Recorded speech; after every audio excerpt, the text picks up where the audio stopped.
Welcome to Sky Team's People First with Morag Barrett. Here, we'll be exploring the people side of successful businesses, careers, and lives. We all have a story to share, and there's something to be learned in every story. Join us to learn from authors, business leaders, thought leaders, and people just like you to uncover the latest ideas, resources, and tools to help you become more effective at work and life. As it turns out, the secret to success is cultivating winning relationships. Business is personal and relationships matter. Welcome to this week's episode of People First, and my guest this week is Preston Poore, who is a seasoned Fortune 500 executive, leadership coach, and Sailor Award-winning author who is deeply committed to helping leaders embrace integrity in their personal and professional lives.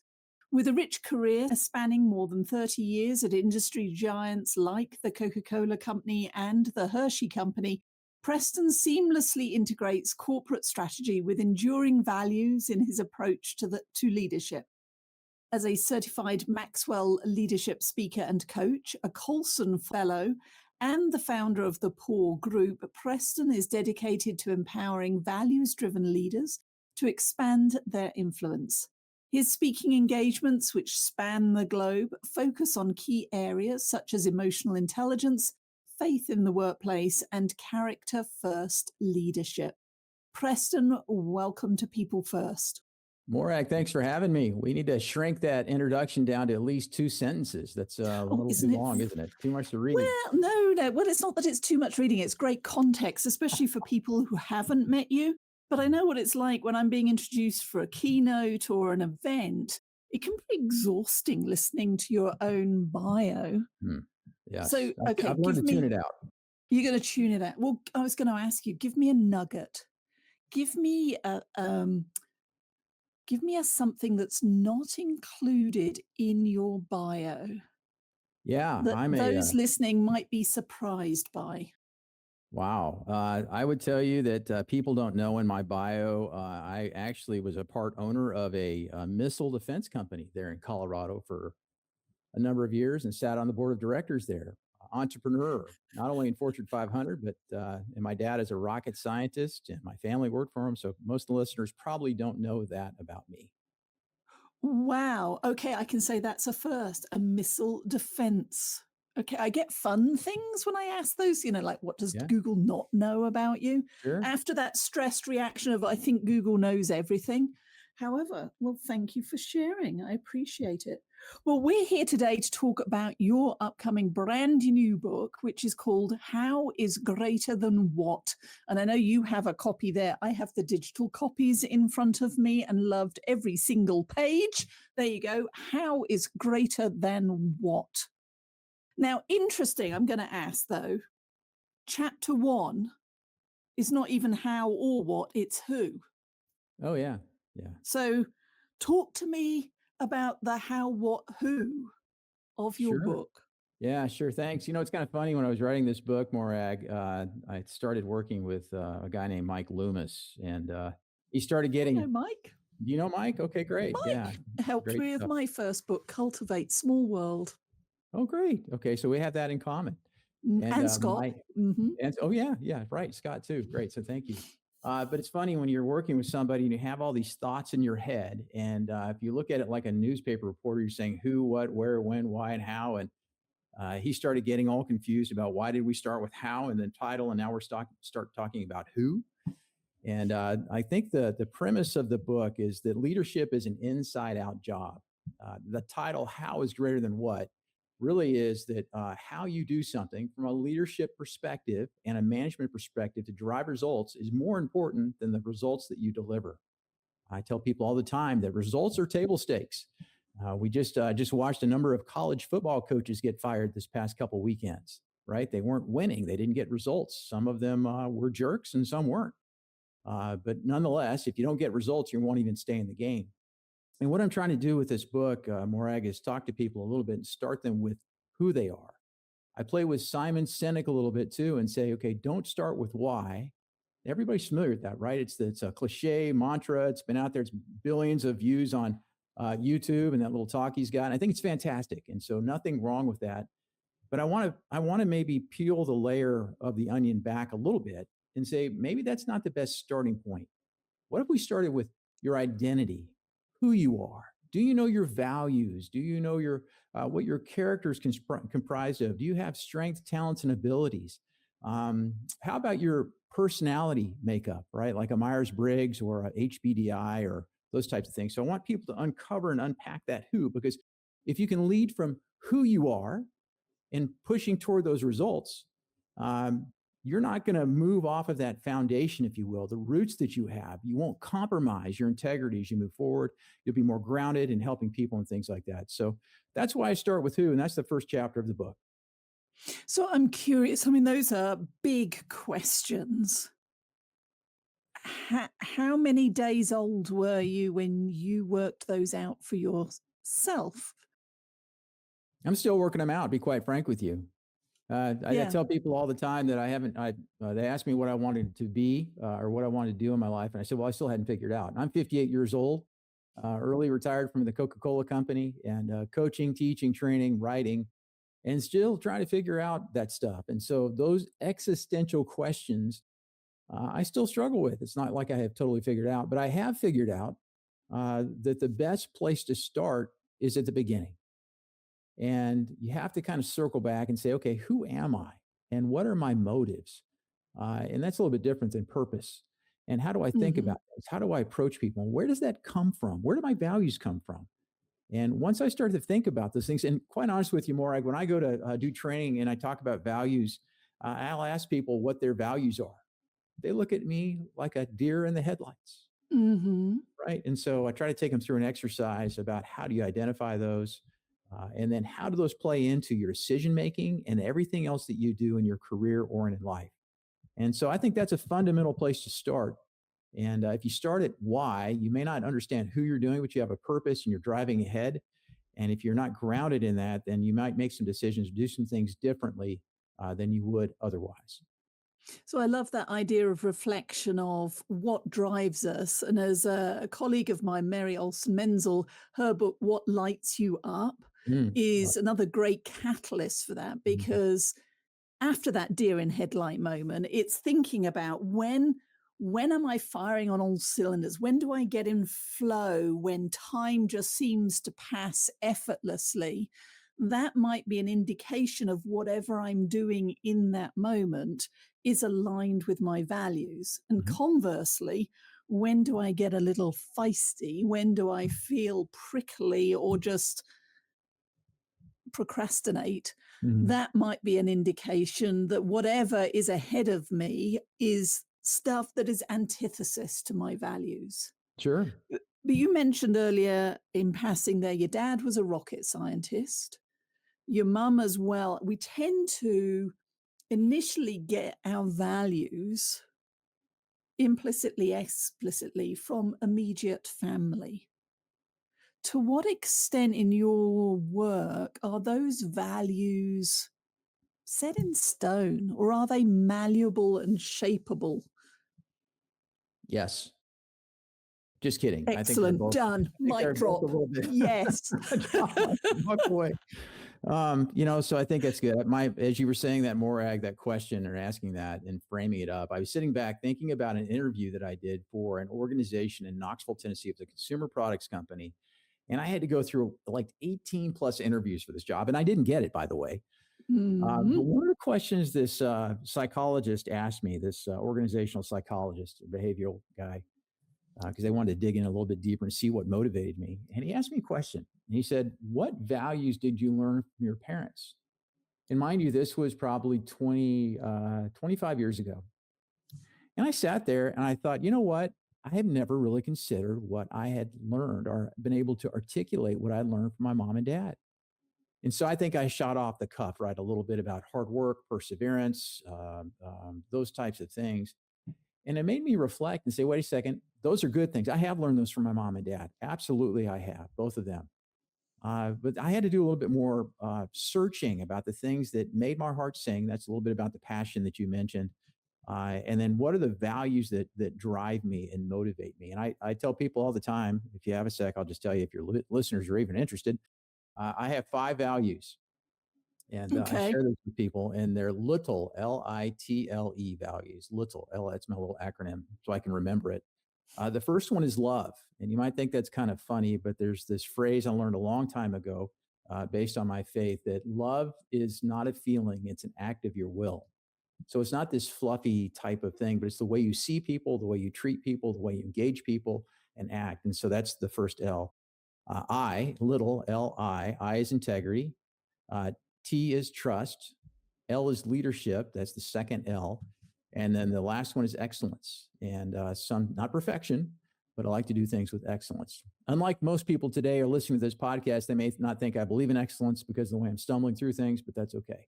But those are my 5 values that I do. And I talk to people and say, okay, if I was in an elevator with you right now, could you tell me what your, maybe even your top 2, 3 values are? And they can't. And that's why I hearken and ask people to look back and reflect and have an exercise that I walk them through. And it's so valuable because it opens eyes. And then they start to lead and manage from a different place once they understand that. And so, what's the payoff of that? If we start to lead and manage from a different place when we know our values, So yeah. what? So what? Well, Yeah. right? What's a, you know what? It's funny. Mark Whitaker is a friend of mine. Mark Whitaker, I don't, do you know who, have you heard of that name before, Morag? Okay, so Mark Whitaker was the subject. He was a informant, if you will, for the largest price fixing scandal in U.S. history. ADM, Archer Daniels Midland, he was a top executive. They were grooming him to be the CEO. And he was doing anything he needed to drive that. And what happened is that he got caught on this. His wife actually turned him in. His life's been made a movie called The Informant. Matt Damon stars in it. But Mark and I got to be friends, and I talked to him a little bit about this idea about values and identity. He said, Preston, I was doing everything I possibly could to achieve the golden ring, to achieve fame, fortune, all those things. And he said he didn't know what his values were. He just valued getting those things, but didn't know exactly why he was doing it because of that. He thought that's what he needed to be doing. And he would tell you, I think, if he sat back, because he went to jail for it. He was convicted, and it was the biggest scandal ever if you go back and read about all of that. But he will tell you in prison, he had to sit back and reflect about who he was and why he did, what his motive was. And so to answer your question, you have to look at illustrations about the lives of people that have gotten things, maybe not the best way to do it, may not have gone to prison, but they've done it for self-interest and all that. And I think if you have a values exercise, you start to understand who you are, what your makeup is, how you got those values, like your experiences that you had in your life, and then find out and say, okay, are these the right values? And actually, how do I shift these? And how does this impact my leadership and ultimately the results that we hit? It's a long way around the bush to say that I think that's so important because the ends or the means don't, or what is it? The ends don't justify the means or whatever that is, right? Necessarily. I think it's just something that we all have to think through. And if you have a chance to do it, it does make all the difference in the world. One other thing I'd add on this is that in my book, I have this concentric circle diagram. And I talk about the value of identity, and that's your starting point. And then you start with your purpose. Then you move to your meaning, which is worthwhile. Then it has another circle, there's growing circles. It has calling. And then it moves into vision, mission, and significance. And so I can encourage people to start at the very beginning with that identity and doing just what we discussed, because then everything else, like the root of a tree or the foundation of a house or the beginning circle in that concentric circle diagram, will lead to those other things. I love that. Unfortunately, it makes me think of Shrek and his conversation with Donkey, and people are like, oh, well, ogres are like onions. They have layers. That's right. But you're right. Often when we come to these conversations as part of a leadership program, or maybe we've applied for a role and had the 18 interviews like you have, and we didn't get it, that's when we start to look at the who am I, why the disconnect, what's happening. But by that time, we're looking from the outside in versus going to the heart of the matter, which is who am I as an individual? So good. And one of the things that caught my eye as well that seems counterintuitive, you've got great chapter titles. And sorry, I'm not going to give them all away. Spoiler alert, you're just going to have to get the book, available on Kindle and in hard copy and paperback from your Thank you. favorite retailer. However, the two that really caught my eye and I spent time with, one is Talk is Cheap. Mm. And the other one, Stop Building Trust. Okay. What? So which one do you want to go with first then, Preston? Well, let's start with Stop Building Trust. And so that got your attention, right? And that was the point of that a little bit. So the point is not to build trust. It's the fact that how do you build trust? And so going back to the theme of my book, and one of the things that I learned from Jim Kouzes, who wrote the book, The Leadership Challenge, Jim and Barry. Jim Kouzes and I actually got to be friends, and he endorsed the book, which is pretty cool. But one of the things I learned from them was the importance of integrity and doing what you say you will do. And the idea of that chapter is basically if you demonstrate integrity with your people, you will then be trustworthy. And so it's not about not building trust. It's really about how do you get there. And I share a story in that about where my integrity at the Coca-Cola company was challenged before I left, going into a code of business conduct investigation, all that, not something you really want to happen at the end of your career and walk away a little bit of a bittersweet taste. But I walk people through the importance of integrity first and then into the trust and how do you build that. So that's the first one. Well, integrity is, again, it's one of those, it's a hot button word for me because I've lost count of the number of companies or organizations or leaders that say, oh, what are my values? Integrity. Yeah. And I'm like, Yeah. yeah, but what does that actually mean? Don't Sure. steal the silverware. And some of that, again, it goes back to what you said earlier on. It's table stakes. Wow. So how do we move them from just being lightweight, trite phrases into something meaningful? And then let's go back to the building trust piece. Yeah, I think integrity has a lot to do with being not only doing what you say you'll do, but being who you say you are. It's the authenticity that you have. Integrity is often confused with honesty. They're the one coin, the two sides of it, and they often get confused. Honesty is being forthright, truthful, and those things versus lying, right? Contrast or comparison is the mother of contrast. And so if you look at the two, you can see on that. But the idea around integrity is just truly do what you say you will do. And if your actions are meeting the words that you're speaking as a leader, whether you're in meetings or one-on-one or whatnot, you promise something, say you're going to do something, and you follow through on that, that will build it. It's funny, when I was writing this book with Mike Morag, I remember it because it is exactly, he gave me the exact same comment. He goes, oh, you really want to write a chapter on integrity? But integrity, everybody's talking about that. And how do you make this more than just a check the box exercise? You know what? I sat down right on my computer and I said, why do we keep running into it if it's not that big a deal? And all I did, Morag, is I went out and looked that day at headlines in the newspaper. Not newspaper, but on Google and stuff. And it's funny, the headlines that are out there about people in corruption or being sex trafficking or any other crime or sin that you might see going on in the world that had something to do with integrity. It's just human nature, right? A lot of these things that we're not integrated often. We don't make the right choices and we're not who we say we are. So I think integrity is just a very foundational thing. It's trust and integrity are the currency of business in terms of relationships. And if you don't have those things, first and foremost, who you are, and then with your team, then your organization, you're not going to achieve extraordinary things. You won't be, you won't have credibility with people in your organization. Why now with this book? One of the things that's caught my attention right now is obviously the proliferation of AI and technology, and it is both a boon and a bane. But I'm just thinking about my own sons who are early career and emerging leaders right now, and the impact that's going to have on the who, what, where, how, why of work, leadership, teams, etc. So how does your book touch on that at this point? What makes it so compelling, do you think, for younger leaders? Yeah, there's a couple of things that I think is very important. I had a great dinner table conversation with somebody about AI, and I was talking about AI and the role that it can play.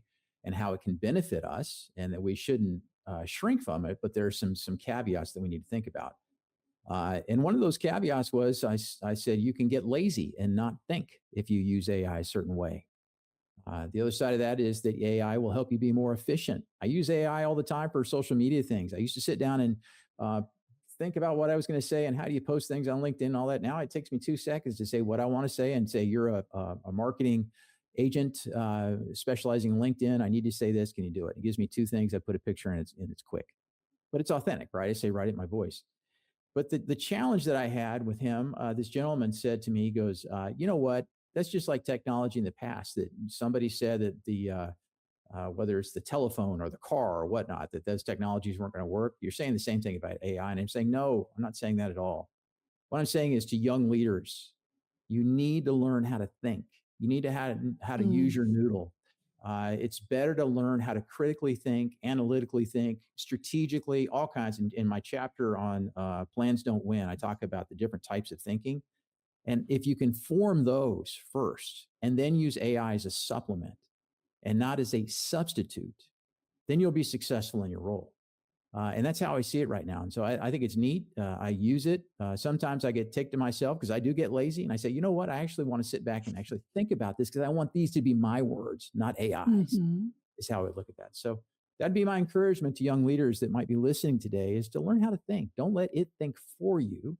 You can use it for education, supplementing your work, the things that you do, and helping you to become more efficient, but don't acquiesce your God-given ability to actually think through something and make it your own. So, thinking through things, if there's one thing that stood out for me in writing both Cultivate and You, Me, We, is one goes into, or certainly in my case, I go into that process with an idea of what I think this book is about, why it matters, and the content that's going to go in it. And invariably, the crucible of writing life and work shakes that up into the ultimate cocktail mixer, and something similar but different comes out. Wow, that was a long metaphor for this morning. I think my coffee has just kicked in.